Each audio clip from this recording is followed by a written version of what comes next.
Jardim Elétrico Podcast. Nonsense, literatura e teatro, sem deixar de lado as frivolidades.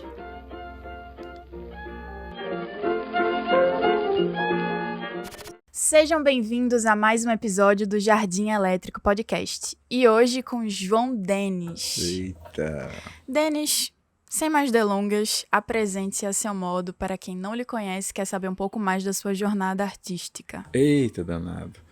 Eu sou péssimo para isso. Eu sou um professor de teatro já há muitos anos, há mais de uns 40 anos já.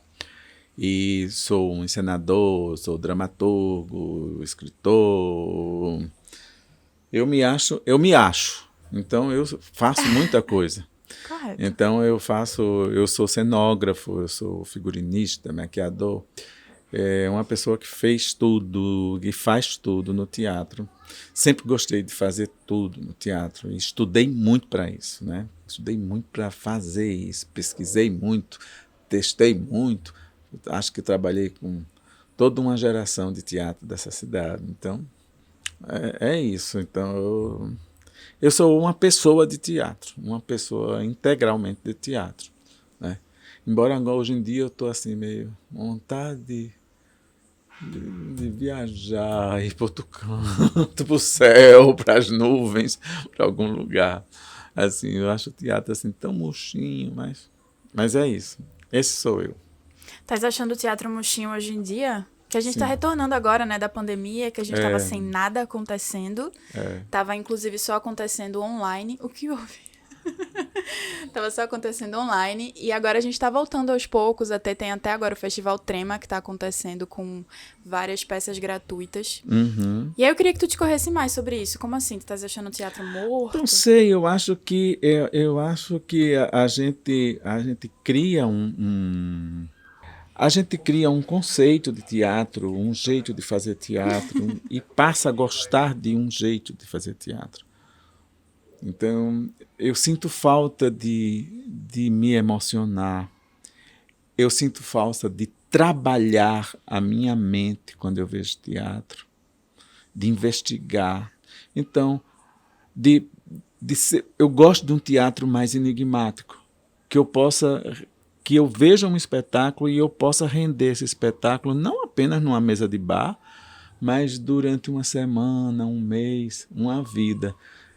Me lembro, eita, mas aquilo é isso, como é que eu não percebi?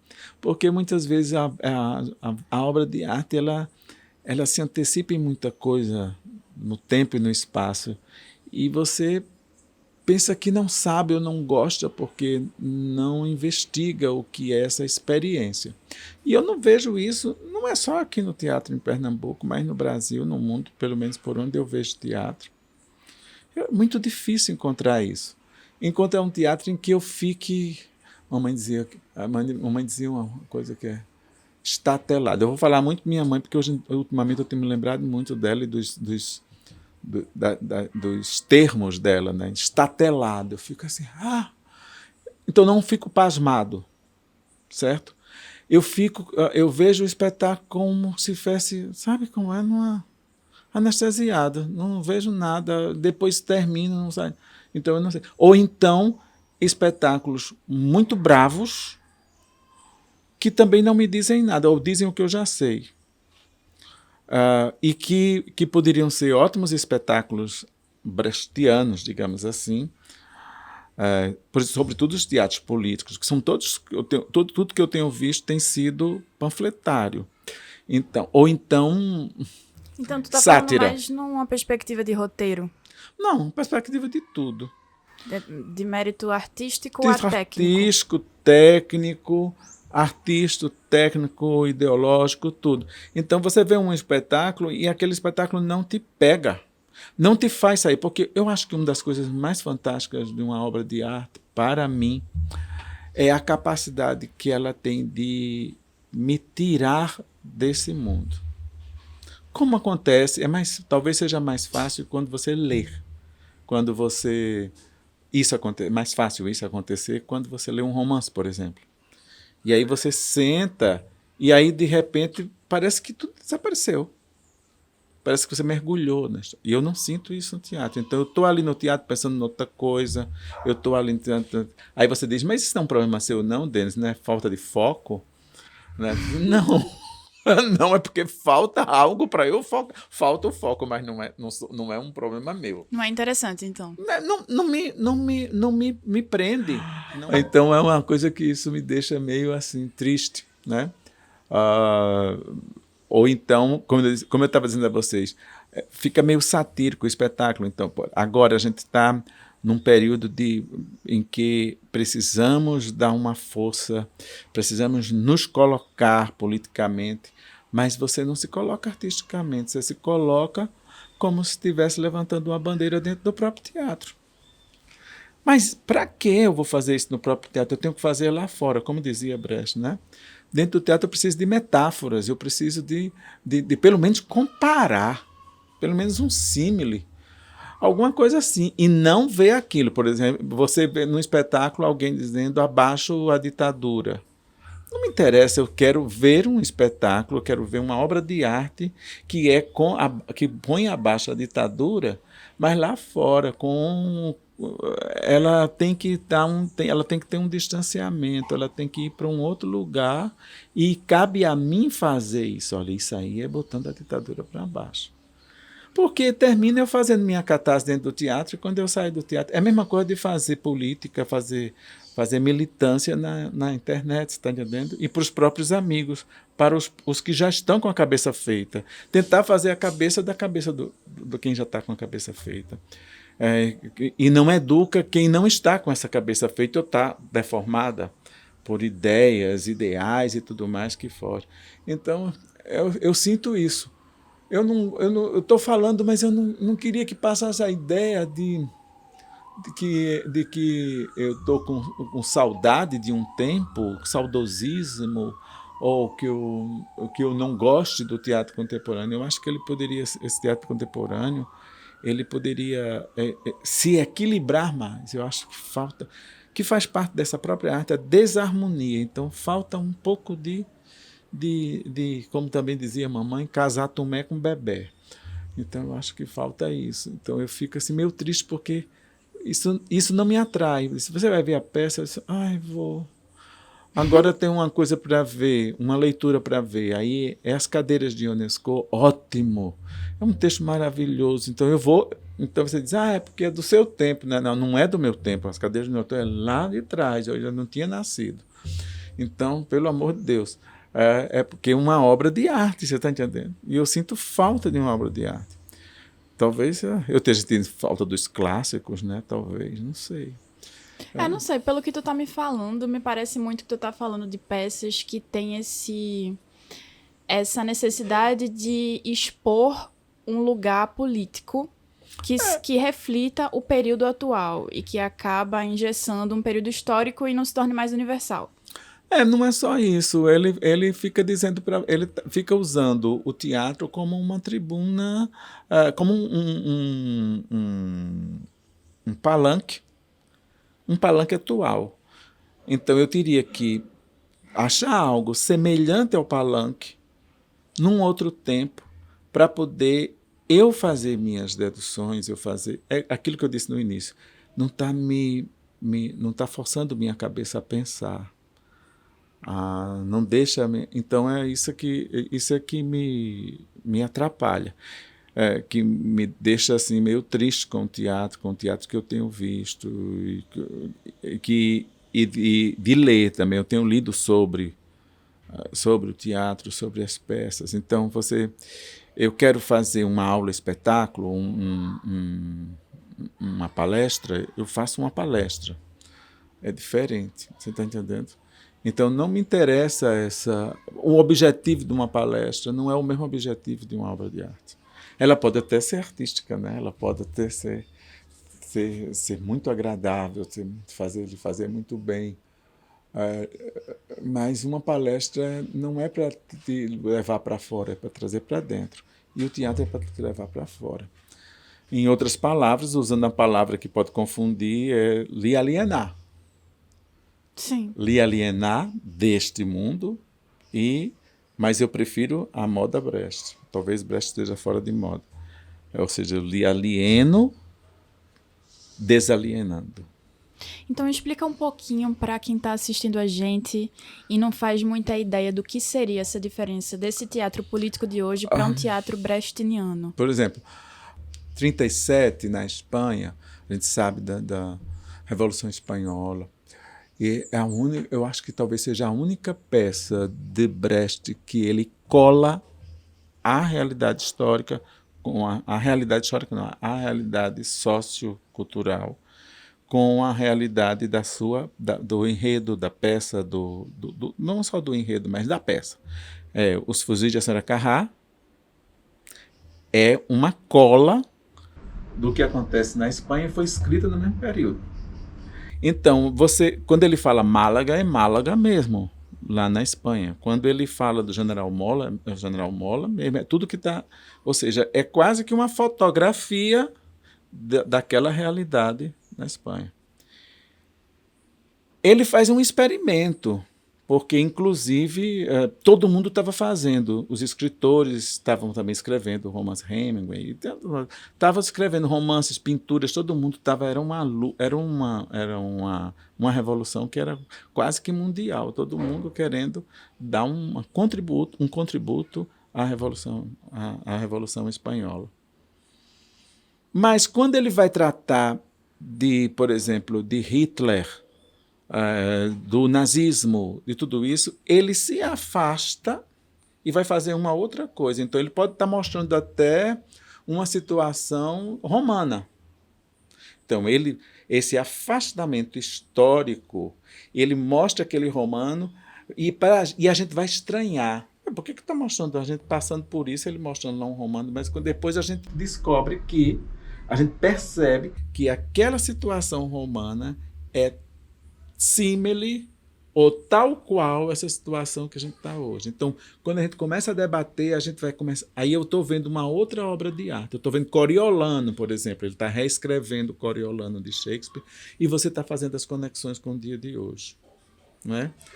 Quanto custa o ferro? Para falar do colaboracionismo, com a venda de armas e tudo mais, então ele está fazendo uma coisa engraçada com um homem vendendo ferro e um cara comprando ferro e vai envolvendo as pessoas de um jeito tal. Isso é porque já é uma peça didática, uma peça daquelas pequenas com propósitos políticos. Aí é uma outra coisa, não é uma peça para o público, o público, grande público, é uma peça para a escola, uma peça para grupo de teatro, uma peça para se discutir a realidade, né?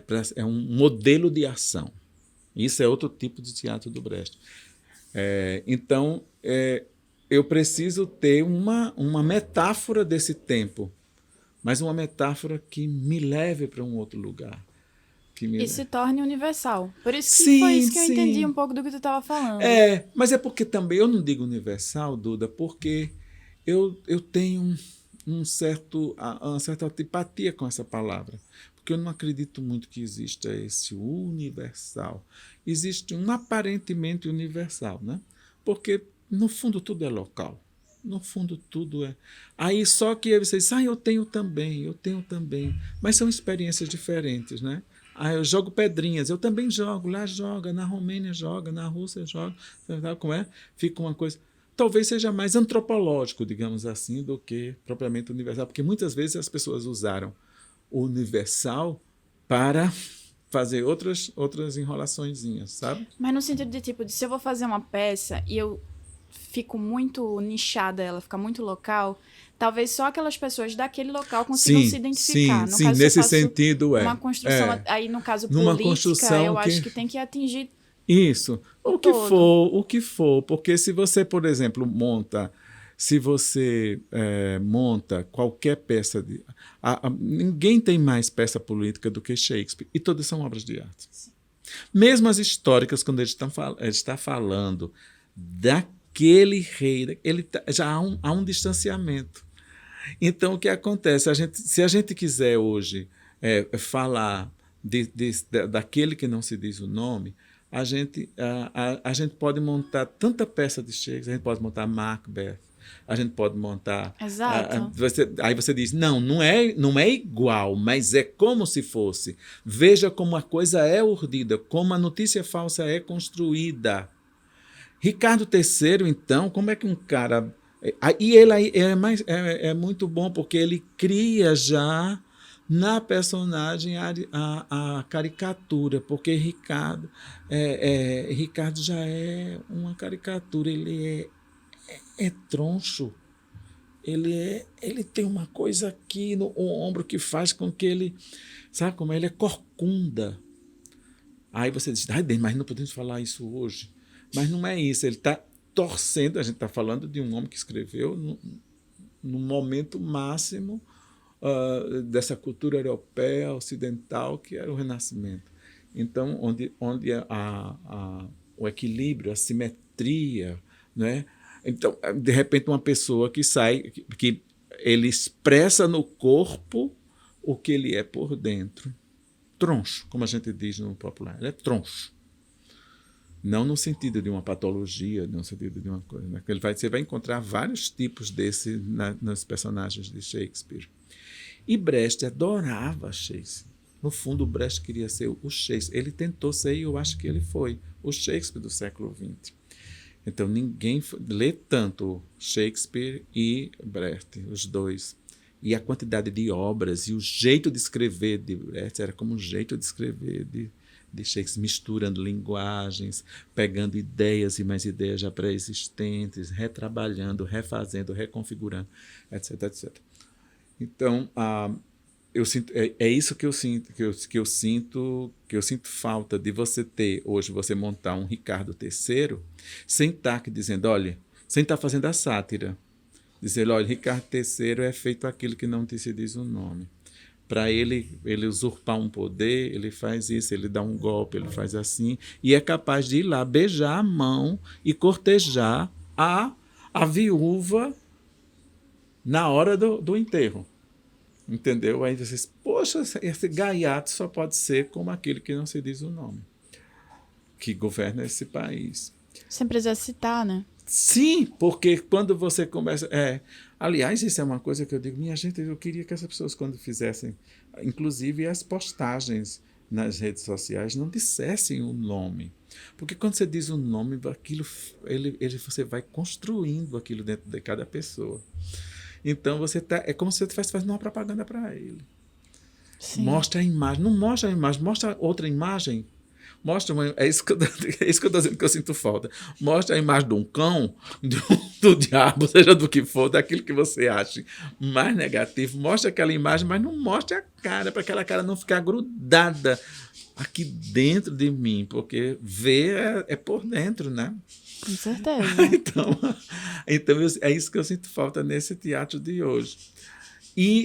Mas não significa que montar obras clássicas hoje seja uma segurança, porque se as pessoas não compreendem, se as pessoas não representam bem, o que é representar bem é analisar bem.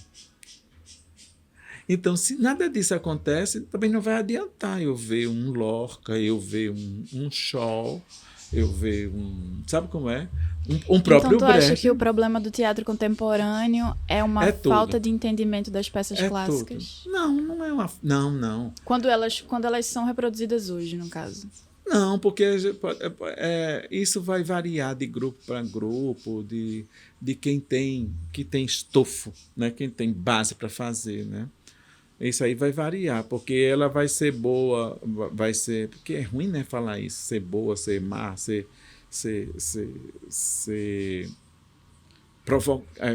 provocar efeito, um efeito que se deseja, né? Porque quando a gente monta uma peça, a gente imagina assim como o escritor imagina um leitor, a gente imagina um espectador, né? Aquele espectador ideal, pelo menos. E é difícil, porque se aquele grupo, ele não, seja qual for, seja contemporâneo, seja do passado, do futuro, de onde for, se eles se não tiverem uma qualidade, isso é uma palavra que no contemporâneo não conta. Qualidade. Que qualidade você está falando? Aí eu digo, opa, qualidade de tudo. O que são os instrumentos de um ator? Tudo. Se ele usa a voz, voz. Se ele usa o corpo, corpo. Como fazer teatro sem usar o corpo? Corpo. E voz é corpo. Então é o corpo. É o corpo no espaço, mas não é o corpo solto no espaço. Esse espaço também tem valia. Então, quando você desmerece os elementos do teatro, você vai retirando. Não adianta eu dizer assim, só, olha, o centro do teatro é o ator. Não tem como não ser. Ele é o núcleo. Então, tudo que gira em torno dele tem que existir e ter a mesma importância. Se você não der a mesma importância, então ele é um ator que está perdido no espaço, feito um astronauta. Então ele... Polêmica. Então tu está dizendo que o teatro contemporâneo ele tem menos filtros em relação às qualidades do ator? Sim. Polêmica. Porque veja só, você tem lá a gente precisa discutir muito isso, né? Não é o momento aqui, me perdoe. Mas sim, vamos porque não dá tempo ir construindo coisa por coisa, né? Então, por exemplo, eu tenho um espaço cênico. O espaço cênico, ele é muito determinante para o ator. Mas não é só o espaço bidimensional, largura e comprimento, né? Profundidade. Isso aqui, um quadrado, não é só isso. É a caixa inteira. Mas isso aí, na teoria, é muito interessante, né? Você vê uma caixa, um cubo, se for um palco italiano. E se não for, é uma esfera. E essa esfera, você domina essa esfera. Então, para que o ator possa mostrar a sua capacidade de dominar todo o espaço esférico, ele precisa desses elementos. Assim. Aí você diz assim, não, mas a produção não aguenta, nós não temos esses elementos. Nós só temos o palco nu. Nós só temos um tapete, Peter Brook, só temos um tapete. Para Peter Brook chegar ao tapete, ele precisou fazer com que esse ator desse todos os saltos para configurar essa esfera. Então você chega como um griot, um contador de história que for, com aquele tapetinho, bota o tapetinho no chão e ali você faz. Mas se depois de 5 espetáculos que você vê com o tapetinho, você não aguenta mais o tapetinho, você não aguenta mais aquele ator, você não aguenta mais aquilo, porque parece que o que você viu, que o que interessa é o ver, é o expectar, é o contemplar. Então você olhou lá e o que foi que você viu? O tapetinho e aquela figura que faz assim, às vezes ele está lá parado falando. A fala parece que interessa pouco. Porque se eu botar você lá, aí isso também o pessoal da antropologia teatral fez. Tipo, aí o som não interessa o verbo. Então, a capacidade de, através do som e do seu corpo, eu conseguir mergulhar em você, mergulhar no que você está querendo me dizer e me contar, isso é mais importante do que a compreensão linguística. Né? Compreender se é português, se é inglês, se é francês, não importa. A gente é como ver um espetáculo tradicional de boneco e você quase não compreender direito o que eles estão dizendo e o bate-bate, porque aquele movimento é o que vai interessar. Então, esse teatro de hoje, ele tira esse elemento que poderia ajudar muito o ator, que seria o cenário. E esse cenário faz você voar, precisa do elemento cenográfico, você não vai voar. A gente pesa, como diz a música, né? A gente pesa, a gente não consegue, a gente só consegue ficar em pé, porque a gente não consegue fazer esse voo concreto. Então a gente precisa de uma rodana, a gente precisa de um cabo, a gente precisa de uma corda. Então isso é caro e isso exige uma estrutura para fazer isso, um balanço para você voar, uma escada para você subir. Então você pode pegar uma gama de atores no momento que eles não sabem sentar, eles não sabem subir numa escada, eles não sabem o tipo de cadeira, eles não sabem como... Porque não tem o hábito de ter isso no teatro. É como se você tivesse que aprender a andar. Se você for para uma produção, uma grande produção. Eu não estou falando de grande produção, estou falando da existência de eu estou fazendo uma defesa, por exemplo, do cenógrafo. Que em muitas produções, Claro que eles existem, né? Sobretudo nessas produções europeias e mesmo no Brasil, grandes produções, eles investem nisso. Deborah Coker não seria a mesma coisa sem um cenário. Seus atores, seus dançarinos, você está entendendo? E você, quando vê o cenário, você diz, poxa, como é que pode? Então, quando sai o cenário, eu vou diminuindo possibilidades do ator se mostrar suas capacidades. E outras capacidades para relatar, para contar, para criar Quando eu retiro discurso. o cenário, eu diminuo as possibilidades do ator. Sim. Ou amplifico. Porque aí... Não, porque a gente era isso. Havia um momento que a gente achava que amplificava. Porque você não tem, aí você faz. Mas você faz apenas até onde você pode. Por exemplo, um mar. Eu não posso trazer o mar para o palco. Mas aí eu vou, junto com o cenógrafo, com o diretor, com toda a equipe, encontrar formas criativas de fazer o mar por debaixo. Aí você pega a Rihanna Nashkin fazendo uma cena de mar, as pessoas mergulhando, não tem mar nenhum, mas o cenógrafo contribuiu com um pano, os atores se mataram para fazer os movimentos. Não, com certeza eu não quero tirar o mérito do cenógrafo, longe não, de mim. Eu sei. Mas e se eu trouxer a ideia do mar no meu corpo? Mas isso aí é só na sua cabeça. Tu acha que é impossível? É só na sua cabeça. E aí o público não consegue, porque ele tem que fazer a associação do que ele conhece desse signo e do que ele já viu no cinema. Ou quando você mostra uma coisa para o espectador que ele nunca viu e que ele não consegue fazer essas associações, sejam todas elas simbólicas, linguísticas, de toda ordem, psicológicas, a imagem sim, né? Então ele não adianta. E a gente diz, mas eu era o mar, daí eu não vi esse mar. Mas quando alguém pula, mergulha e sai bolha, sem ser bolha, aí você vê o mar. Você vê a água, você vê o debaixo d'água. Inclusive, uma cena submarina. Né? Porque se o cinema fosse fazer, ele fazia o real, né? Mergulhava ou construía algo que fosse fotográfico, praticamente, né? Naturalista. Mas o teatro ele pode fazer, você tira, o ator tem que ir a tudo. E quando ele chegar a tudo, aí esgota. Porque você vai fazer que está subindo uma escada sem ter a escada, ok? A gente, oba, que legal, ele está subindo uma escada, né? Aí não vê a altura. Aí o seu corpo não sente a pressão da altura, não sente a vertigem. Por mais que você tente. Não vai sentir. Você vai sentir tudo simbólico. Mas real, concreto, você está lá em cima e saber que não é mais representação, que é atuação no sentido performativo, de que você der o passo falso, você vai cair e vai se quebrar todinho. Então isso fica difícil. Mas aí para tu, teatro, ele tem que ser mais apegado ao real?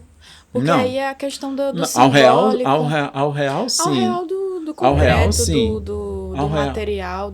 Ao real, sim, porque aí eu fico pensando, então a tua opinião em relação à performance, que é um ato extremamente simbólico, deve ser... fantástico. Mas eu posso simbolizar por meio da performance o mar no meu corpo? Pode, mas não significa que você vai... Não vai entender? Vai. Não significa que você não vai assegurar que o público está pegando isso. Você vai, o seu corpo vai, mas você tem sempre a necessidade de um elemento externo para dar isso. Para ser mais generosa com o público, entendeu? Agora deixa eu só fazer Agora, eu acho, porque o que eu acho fantástico da performance é essa capacidade de você não vir com representaçõezinhas de terceira categoria, porque não tem lugar. Você tem que atuar. Então, aí é que está o X da questão. E se você está atuando para muita gente... Em qual medida tu não está se referindo ao teatro naturalista? Não estou me referindo ao teatro naturalista porque o grande trabalho do espaço cênico, da cenografia, é exatamente com o teatro não naturalista. E ele vai nascer como uma repulsa ao teatro naturalista, ao teatro de gabinete, ao teatro onde você tinha um cenário que tentava imitar a realidade. Eu estou falando de espaço cênico, eu estou falando de uma grafia da cena que conta a história. É uma forma da luz e do espaço contarem a história. Então, colaborarem com o ator. Então, ela vai dizer algo que o ator não é capaz de dizer. É nesse sentido. Então, eu estou montando uma peça, o que o ator pode dizer vai chegar a um limite que o ator não vai poder dizer, que só o espaço vai poder dizer. A relação dos volumes, a relação das cores, as cores com você, os espaços, os níveis espaciais,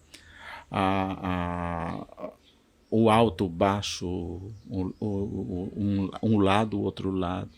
Então, as lateralidades, a movimentação do espaço, assim como acontecia desde o início do século passado com Apia, Craig, certo? E que tomou proporções estupendas com Józef Svoboda, né, na Tchecoslováquia, que até hoje mantém, mesmo depois da morte dele, mantém-se uma quadrienal internacional em Praga, e que o Brasil tem uma história muito importante nessa quadrienal com os nossos grandes cenógrafos. É nesse sentido. Então é isso. Eu estou falando de uma cenografia que venha somar, né, com o trabalho do ator. E essa pobreza que há em grande produção contemporânea é porque, assim, parece que as pessoas não entendem muito bem qual é o papel da cenografia, né? E quando eu falo a cenografia, eu estou falando da grafia da cena. Aí até o ator entra nessa jogada. Até o ator entra como um elemento cenográfico, entendeu? Eu estou falando nesse sentido mais de Svoboda, nesse sentido de você ter uma escada monstruosa no teatro, como ele fez com Édipo o Rei, que ia do fosso da orquestra, num teatro pequeno, assim como Santa Isabel, do fosso da orquestra até o urdimento, e o ator jamais poderia dizer o que é essa escadaria, a não ser que poeticamente. Dizer poeticamente, o poeta diz, não precisa de teatro. O verso diz, não precisa de teatro. Eu tenho que dizer isso, eu quero ver isso dito cenicamente. Não sei se deu para você compreender, ou se o público compreender, me desculpem. Não, agora eu quero que tu conclua mais essa resposta quando tu fala na prática, porque agora tu tá aposentado, tu me falou, né? Se aposentou em 2021. Mas não morreu. Mas não morreu nada. Não morreu nada. Apenas não estou mais no Centro de Artes, somente, mas estou no mundo. O último contato que eu tive contigo foi, inclusive, quando tu estava dando aula para mim, que foi lá no Espaço Fiandeiros, e também quando tu estava na Ativa dirigindo aquela peça que é um clássico literário. As relações perigosas. Relações perigosas. Ligações perigosas. Porque pode ser relação, ligação? E aí eu queria que tu falasse um pouco mais dessa tua opinião na prática, de como é o teu contato em relação ao teatro que está acontecendo agora, na forma como tu age enquanto professor, enquanto diretor. Uhum. Acho que não tem diferença não, Duda. Acho que é a mesma a forma de dirigir, a forma... Olha, quando eu montei, ainda nos anos 90... Um Gesto por Outro, de Jean Tardieu. Era tão absurda a cena, tão absurda, e praticamente o modus operandi de tratar o ator, de tratar as questões absurdas, o que era tudo trocado, as emoções trocadas, os cheiros trocados, as ações trocadas, o que era soprar era inspirar, o que era sentar era ficar em pé, o que era ficar em pé. Isso tudo faria a mesma coisa que eu faria hoje, não é?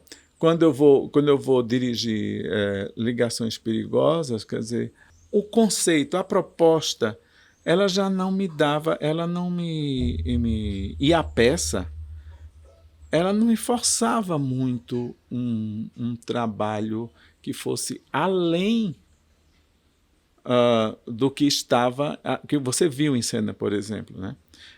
O fato de uma mesa ser uma mesa que é palco, que é passarela, aquilo ali era muito importante. Se não tivesse aquilo, era muito difícil os atores passarem essa ideia do que é grande, que parece ser perto, que está longe, né? Mas teve gente, eu escutei um crítico do Rio Grande do Norte dizer que era uma peça realista, naturalista, alguma coisa desse tipo. Quer dizer, então as pessoas, nem os críticos, nem as pessoas que se dizem críticas, elas entendem o que estão vendo. Então, acho difícil a gente essa intrincada conceitual.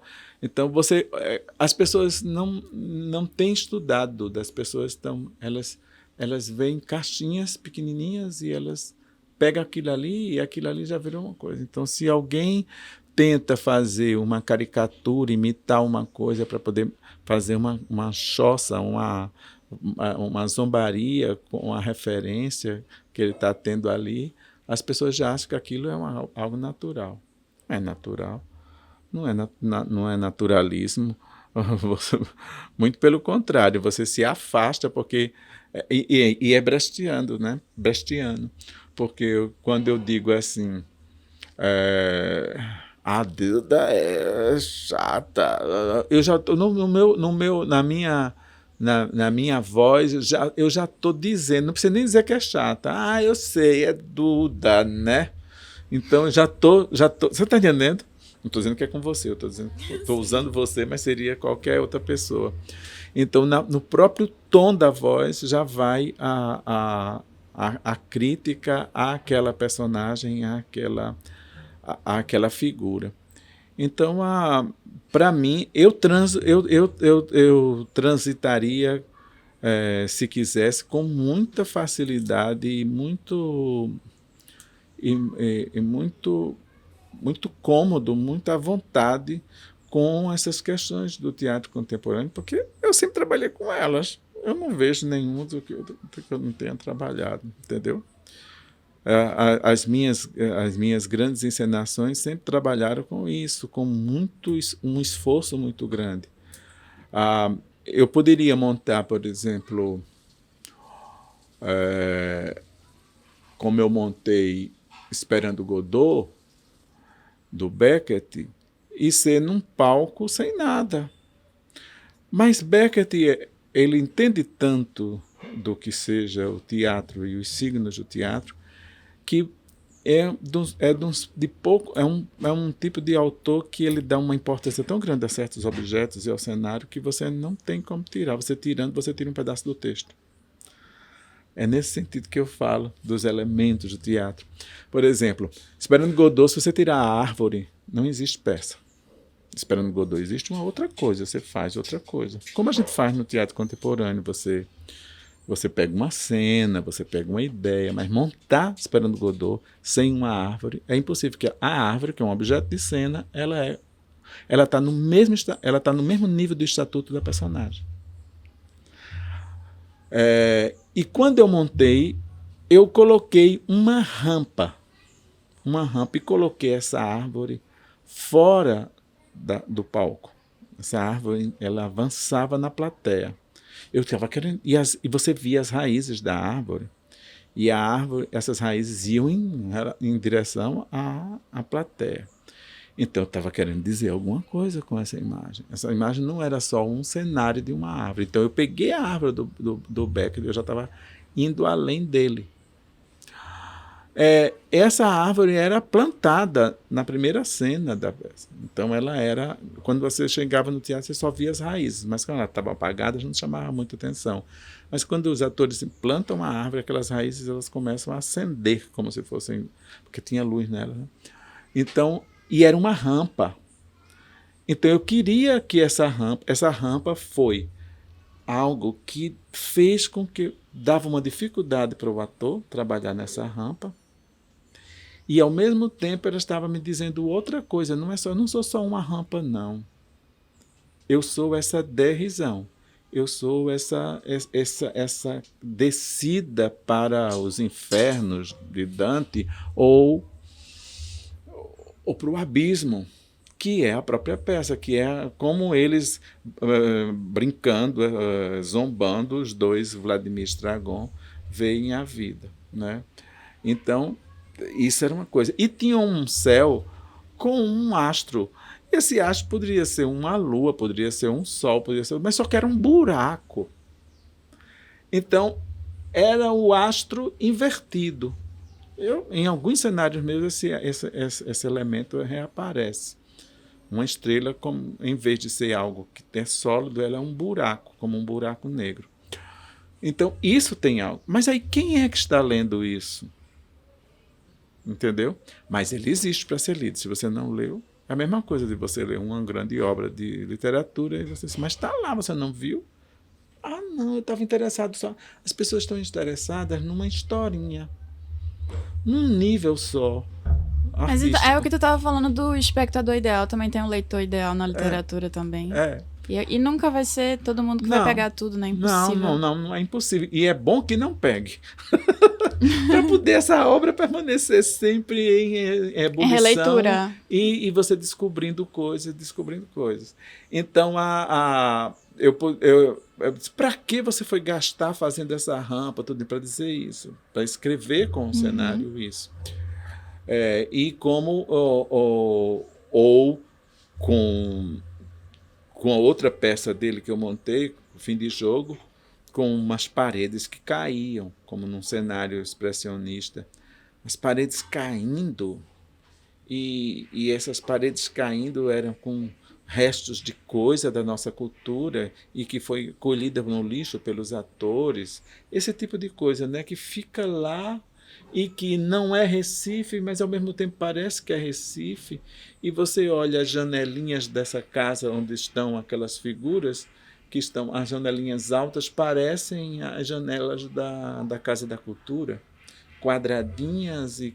Então, essas coisas que você pode fazer N conexões. E se não existisse só o ator, você ficaria só num nível.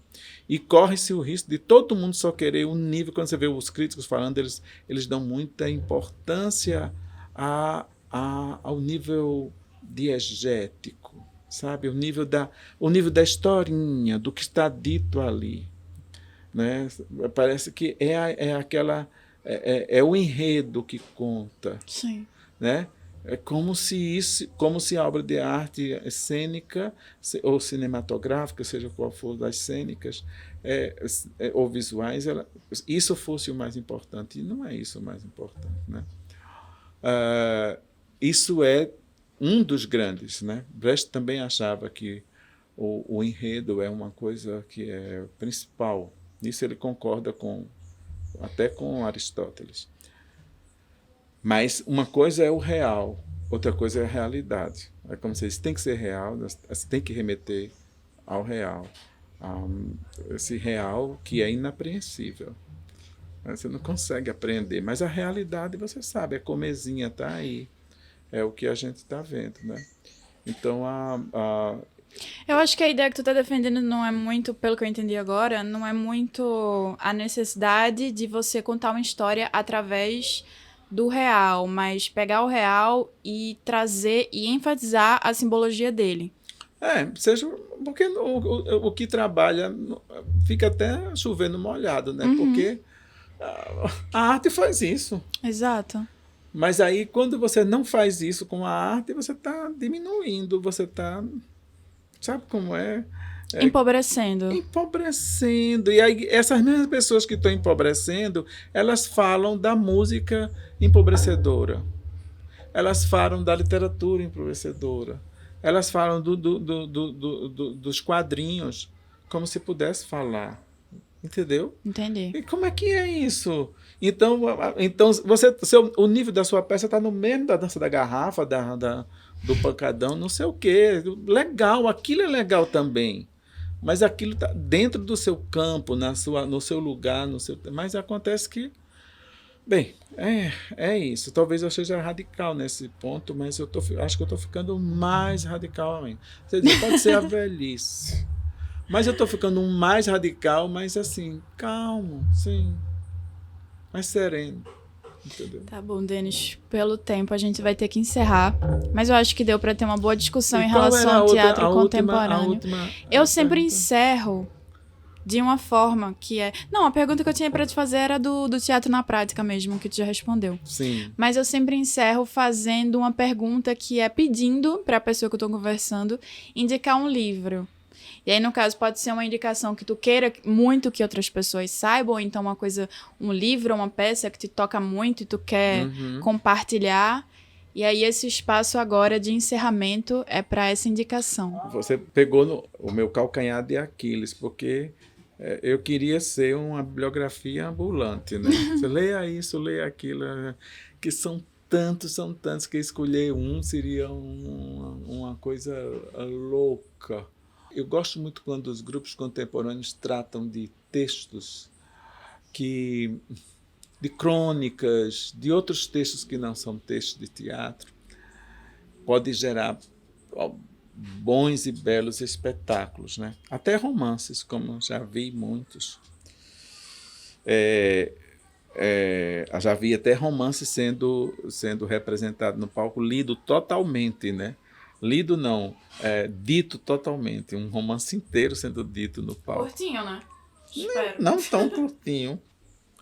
Então, eu diria para as pessoas lerem hoje, e para os jovens, quer dizer, eu recomendaria toda a literatura dramática mundial, que ela é maravilhosa. Apenas leiam.